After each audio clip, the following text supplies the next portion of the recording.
Salam, salam damai Kristus.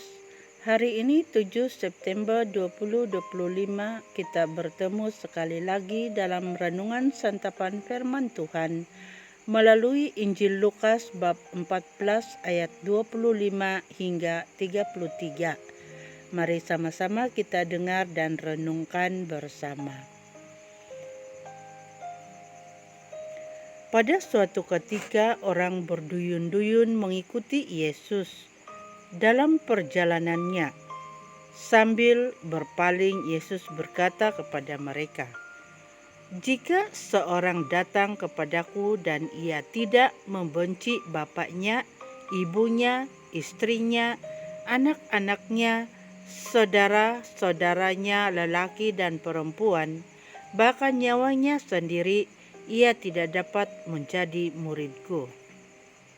Siapa saja yang tidak memangkul salibnya dan mengikuti aku, ia tidak dapat menjadi muridku.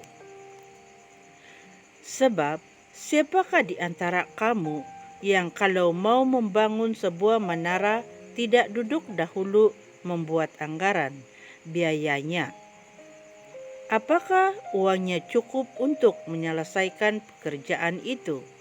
Supaya jika ia sudah meletakkan dasarnya dan tidak dapat menyelesaikannya, jangan-jangan semua orang yang melihatnya akan mengejek dia dan berkata, 'Orang itu mulai membangun, tetapi tidak sanggup menyelesaikan.'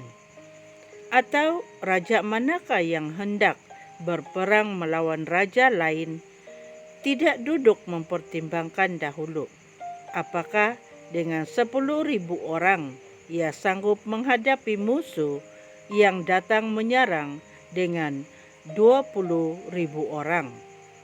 Jika tidak, ia akan mengirim utusan selama musuh itu masih jauh untuk menanyakan syarat-syarat perdamaian.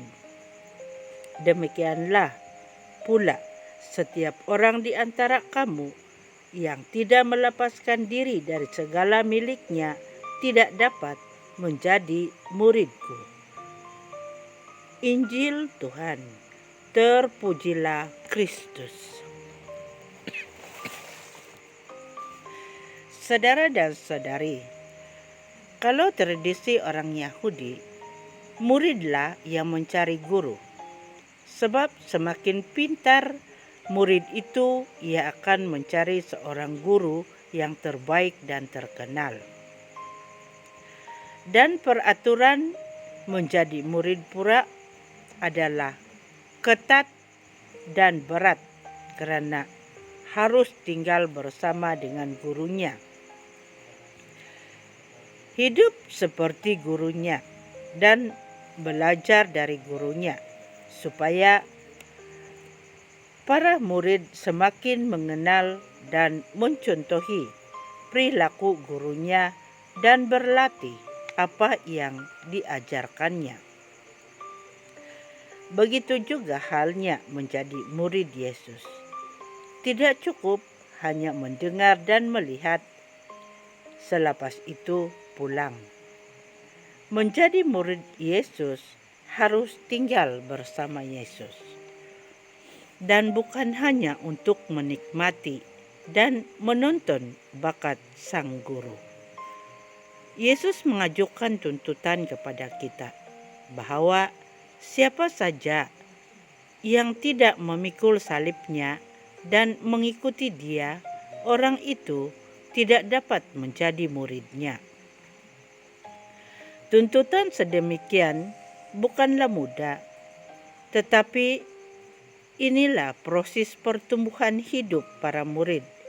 Maka Tuhan meminta mereka mengukur kesungguhan diri melalui dua perumpamaan tentang orang yang mendirikan menara dan seorang raja yang hendak berperang. Yesus mengingatkan kepada orang yang mengikutinya untuk mengukur kesungguhan dan kemampuan mereka. Jadi kita sebagai orang Kristen dipanggil bukan hanya untuk mendengar dan melihat, tetapi adalah untuk menjadi murid-Nya. Usaha yang padu ini ditujukan kepada kita juga, yaitu Tuhan memerlukan kemuktamadan dan kesungguhan kita untuk menjadi murid-Nya sejak awal, bukan pertengahan atau saat-saat akhir.